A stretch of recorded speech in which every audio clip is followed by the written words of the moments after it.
Donc, comme le dit souvent un de mes amis africains, avec sa passion légendaire, un pays sans culture, c'est comme un zèbre sans rayures. Ça n'existe pas. Voilà. Et il me répète souvent ça, c'est une idée qui m'a beaucoup marqué.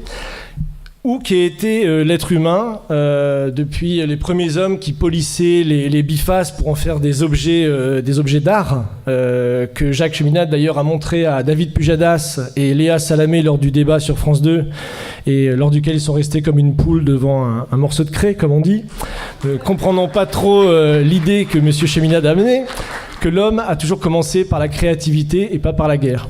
Donc à fabriquer des outils et pas des armes. Donc également, j'ai eu la chance récemment d'aller dans la grotte de Nio, voir des peintures qui datent de 15 000 ans avant Jésus-Christ, qui sont tout simplement magnifiques. On voit vraiment, il y a 15 000 ans, des êtres capables de faire des œuvres de beauté tout à fait splendides.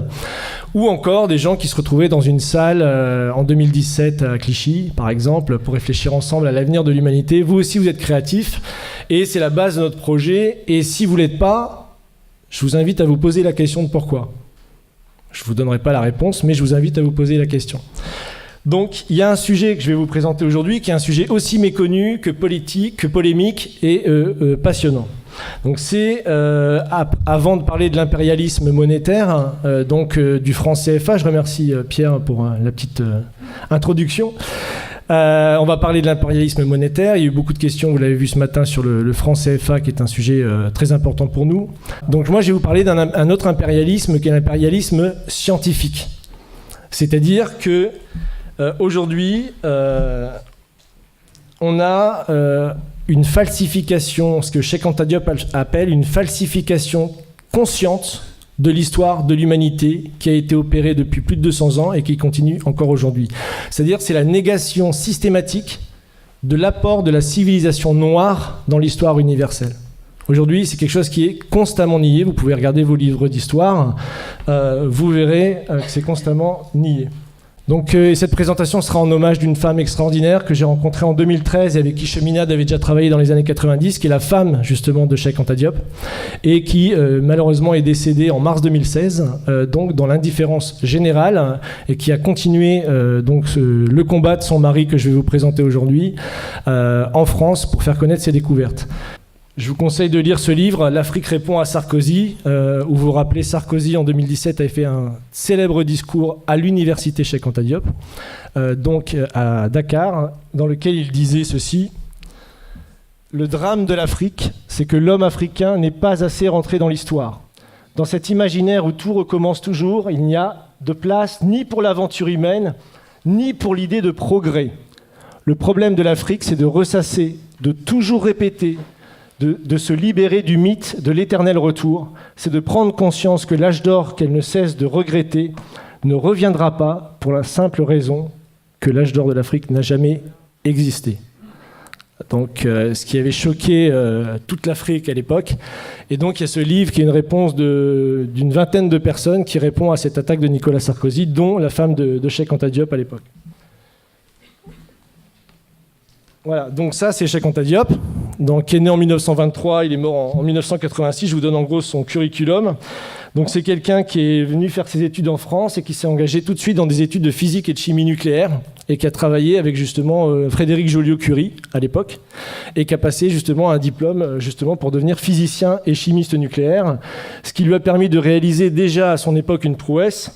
C'est-à-dire qu'il a créé le premier laboratoire africain de datation des fossiles archéologiques au radiocarbone, donc dans les années 60. Donc ça, c'était déjà une prouesse qui permettait justement de faire des tests de mélanine sur des échantillons justement de momies égyptiennes afin de prouver que les pharaons égyptiens étaient noirs, qui est la grande découverte qu'il a fait et qu'il a exposée. Donc là, c'est pour présenter un peu le personnage. Donc la base de sa découverte, c'est ce qu'on appelle l'homme de Grimaldi. Donc l'homme de Grimaldi, vous voyez ici, qui a été découvert à la frontière italienne, donc à Menton, donc en 1901. Et donc qui sont des fossiles justement négroïdes qui sont arrivés justement en Europe à cette époque-là, donc en moins 40 000, moins 30 000.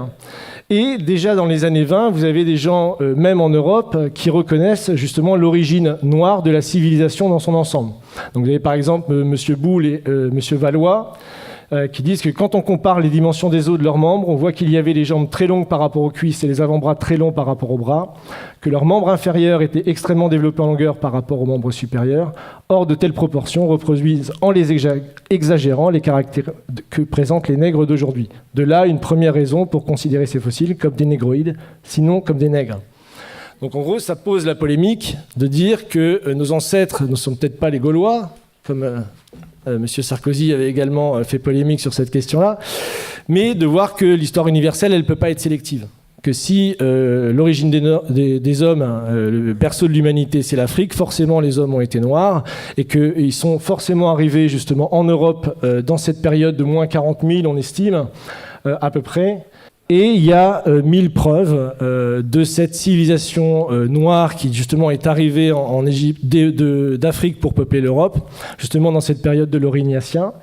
Donc, puisqu'on a retrouvé plus de 250 de ce qu'on appelle des Vénus. Donc la première, vous voyez, c'est la Vénus qui était découverte aux Hésies de Taillac.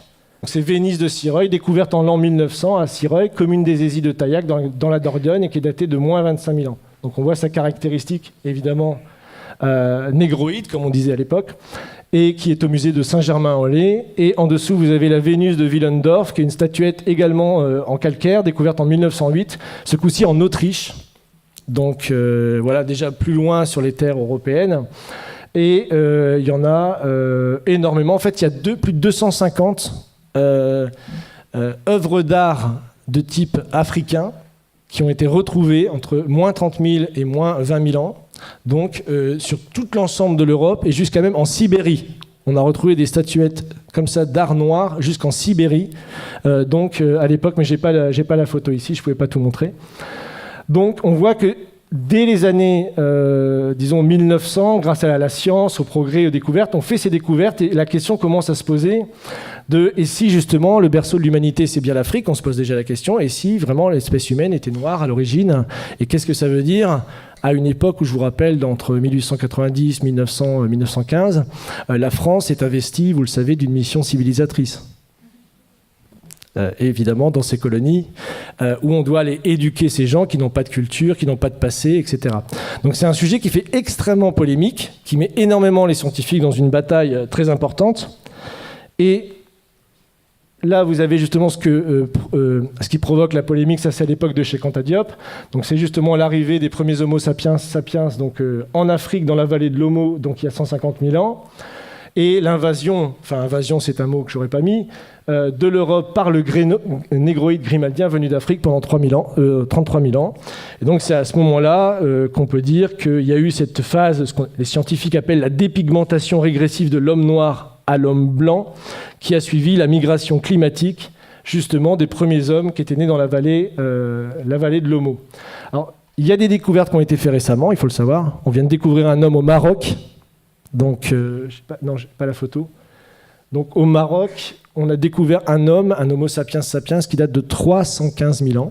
Donc, ça retarde de 100 000 ans l'apparition de l'espèce humaine. Et là, c'est pas dans la vallée de l'Omo, c'est dans la vallée du Maroc.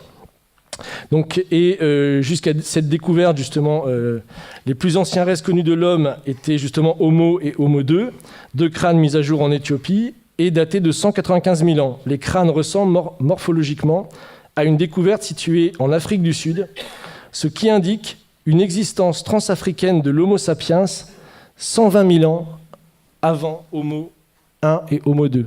C'est-à-dire qu'en moins 300 000, vous aviez déjà l'Homo sapiens qui se baladait partout en Afrique, de l'Afrique du Sud au Maroc, etc., qui était un peuple noir, donc négroïde, comme on dit, et qui était le premier de l'espèce humaine. Donc ça, c'est quand même une découverte récente qui a été faite, qui est très importante.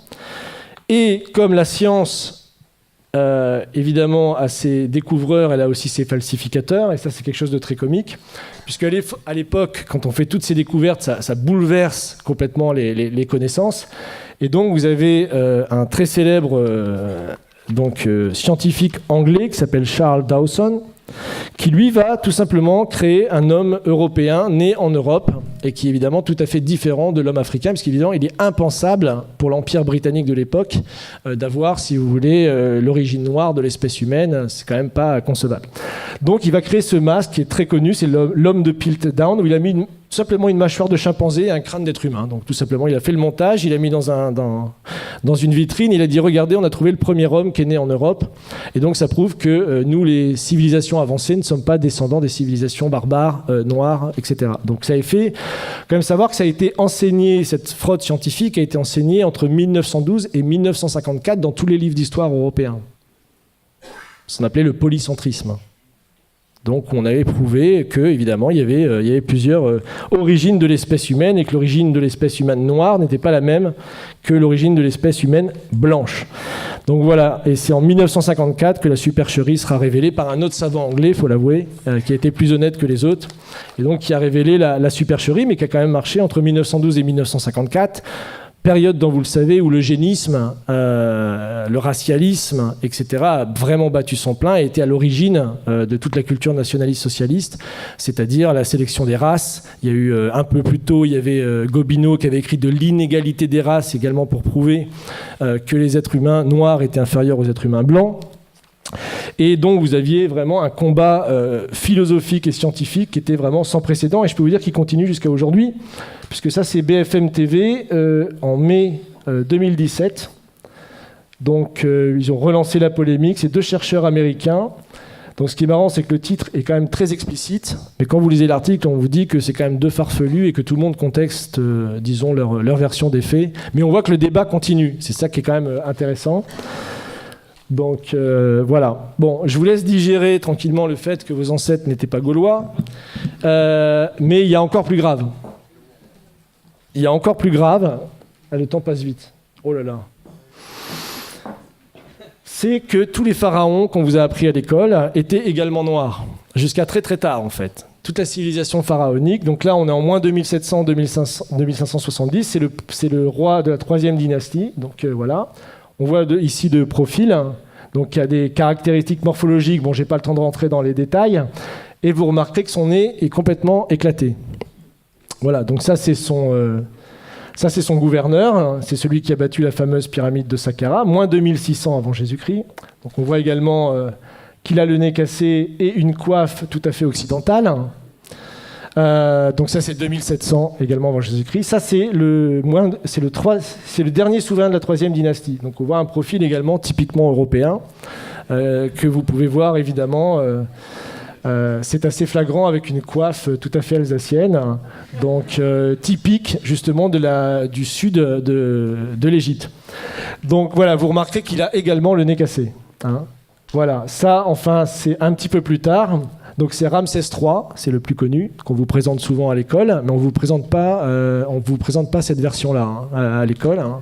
On vous le montre sur un hiéroglyphe.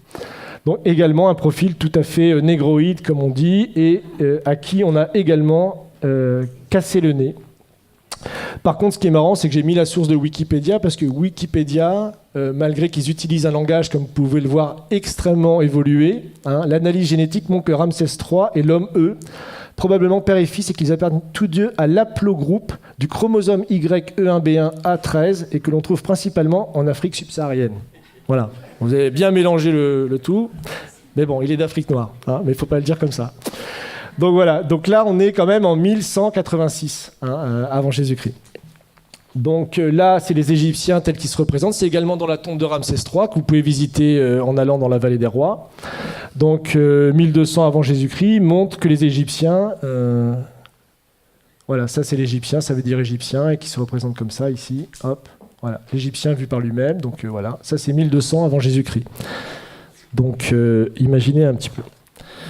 Donc voilà. Et certains scientifiques, déjà un peu plus tôt, et c'est les découvertes qu'a fait Cheikh Anta Diop, c'est-à-dire que lui, il a même découvert que bien avant les découvertes qu'on a fait par la science, des explorateurs, au moment des invasions de Napoléon, ou des Anglais ou des Allemands qui étaient allés en Égypte, avaient découvert que les pharaons étaient noirs, mais que personne ne voulait en parler.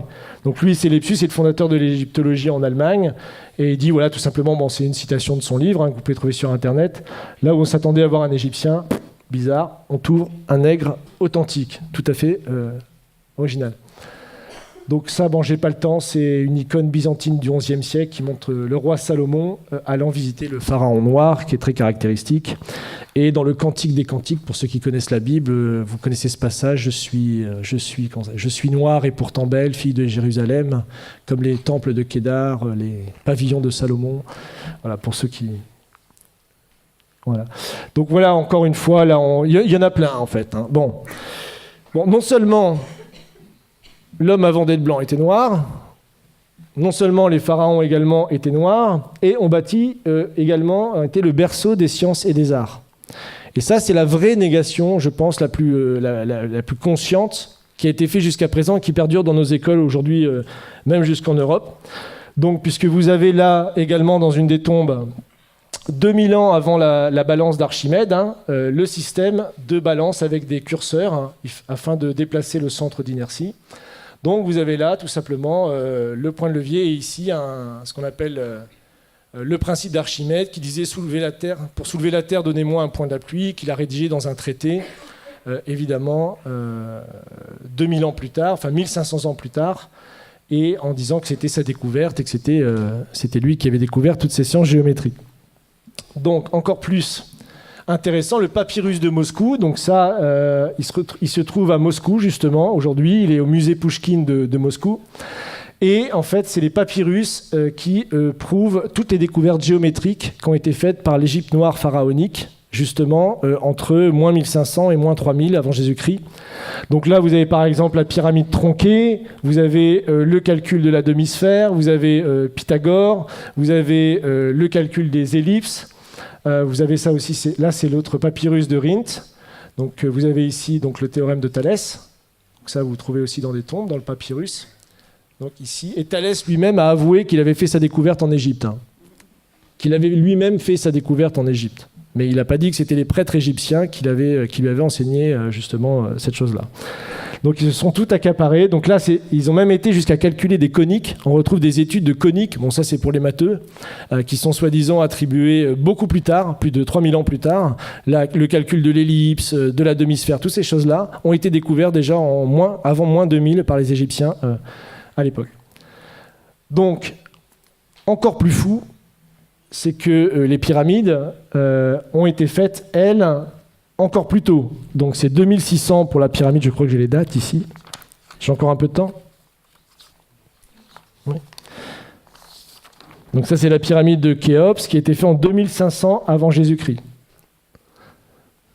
Donc qui nécessite des niveaux de science extrêmement aboutis, puisque la base de la pyramide est horizontale à 20 mm près. Vous imaginez déjà les calculs qu'il fallait faire. Et pour obtenir un carré parfait de la pyramide, c'est seulement 0,05% d'erreurs qui ont été faites. Aujourd'hui encore, moi j'ai lu des thèses qui datent de 1970, qui vous prouvent qu'il est impossible que les Égyptiens aient construit les pyramides. Il y a des thèses qui sont écrites là-dessus jusque dans les années 70. J'ai même une citation là, qui est sur un site de vulgarisation scientifique. Ils ont des dizaines de milliers d'abonnés. C'est vraiment une chaîne YouTube et tout ça qui est très bien. Et vous pouvez lire que, sachant que les mathématiques, la géométrie et autres sciences nécessaires à de tels résultats n'existaient pas dans l'Égypte ancienne, en tout cas pas sous une forme élaborée, Pythagore évidemment ne naîtra que 1000 ans plus tard, comment les Égyptiens sont-ils parvenus à un tel degré de perfection ? Pas de révélation évidemment dans ce site, mais rassurez-vous, les égyptologues continuent de chercher. Donc ça, c'est publié en 2015. Vous imaginez. Donc ça, c'est pour vous montrer les dates justement des grands découvreurs qu'on apprend à l'école. Donc le théorème de Pythagore, Thalès, le théorème de Thalès, évidemment, puis d'autres scientifiques ont travaillé sur les coniques ou Archimède. Donc voilà. Enfin, pour finir, ça c'est une image peinte du Sphinx à l'époque de Napoléon par quelqu'un qui s'appelle Vivant Denon, et donc qui est assez caractéristique, comme vous pouvez le voir, de la race négroïde des Égyptiens. Donc ça, c'était publié à l'époque, et lui-même disait, je vous cite, « Je n'eus que le temps d'observer le Sphinx, qui mérite d'être dessiné avec le soin le plus scrupuleux, et qui ne l'a jamais été de cette manière. Quoique ses proportions soient colossales, les contours qui en sont conservés sont aussi souples que purs. L'expression de la tête est douce, gracieuse et tranquille. Le caractère en est africain, mais la bouche dont les lèvres sont épaisses a une mollesse dans le mouvement et une finesse d'exécution vraiment admirable. C'est de la chair et de la vie. Quant au caractère de leur figure humaine, n'empruntant rien des autres nations, ils ont copié leur propre nature, qui était plus gracieuse que belle. En tout, le caractère africain, dont le nègre à la charge est peut-être le principe. Donc ça, le Sphinx, je vous rappelle, c'est en même temps que les pyramides, c'est 2600 avant Jésus-Christ. C'est d'ailleurs jusque la basilique Saint-Pierre de Rome, je crois que c'est plus grand que la basilique Saint-Pierre de Rome encore aujourd'hui, et c'est encore aujourd'hui la plus grande sculpture réalisée sur un seul bloc, 2600 ans avant Jésus-Christ.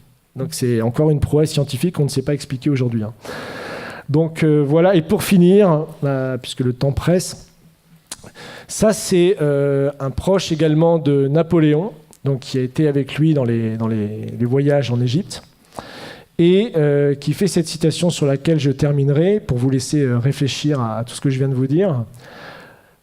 Donc il parle justement des Égyptiens. Tous ont le visage bouffi, l'œil gonflé, le nez écrasé, la lèvre grosse. En un mot, un vrai visage de mulâtre. J'étais tenté de l'attribuer au climat lorsqu'ayant été visiter le Sphinx, son aspect me donna le mot de l'énigme. En voyant cette tête caractéristique du nègre dans tous ses traits, je me rappelais ce passage remarquable d'Hérodote où il dit « Pour moi, j'estime que les Colches sont une colonie des Égyptiens parce que, comme eux, ils ont la peau noire et les cheveux crépus. » C'est-à-dire que les anciens Égyptiens étaient de vrais nègres. Mais en revenant à l'Égypte, le fait qu'elle rend à l'histoire offre bien des réflexions à la philosophie.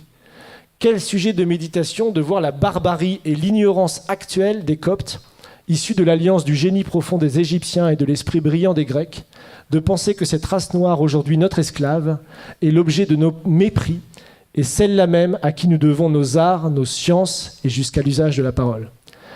Imaginez enfin que c'est au milieu des peuples qui se disent les amis de la liberté et de l'humanité que l'on a sanctionné le plus barbare des esclavages et mis en problème si les hommes noirs ont une intelligence de l'espèce de celle des hommes blancs.